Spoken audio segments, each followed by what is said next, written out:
morning, residents in the UK continue to mourn the loss of an icon. And while folks continue to grieve, the Crown is moving forward. This morning, King Charles III delivered remarks to the Parliament after receiving condolences from members of both houses of Parliament.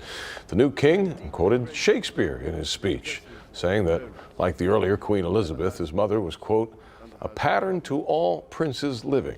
He went on to say to Parliament that he, quote, felt the weight of history that surrounds us, and he vowed to carry on his mother's legacy. She set an example of selfless duty, which, with God's help and your counsels, I am resolved faithfully to follow. The king will now depart with Queen Consort Camilla to Edinburgh to lead his mother's procession with his siblings. The remarks from King Charles come a day after Queen Elizabeth her coffin left Balmoral Castle draped in royal standard and adorned with a wreath of flowers.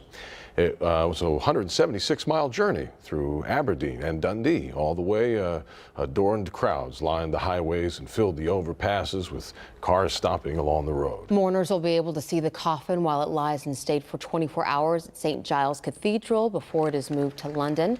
Coming up on Today, why some in the crowd say just seeing the coffin was a deeply emotional moment. The end of an era. The longest reigning monarch ever in the UK. And probably the best loved monarch in the UK. Gone through all the changes in the last 70 years and been neutral in everything.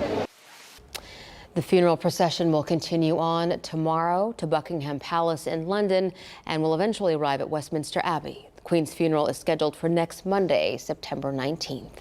Our coverage of the Queen's passing and the new reign of King Charles III extends to our website. You can read those stories at clicktohouston.com.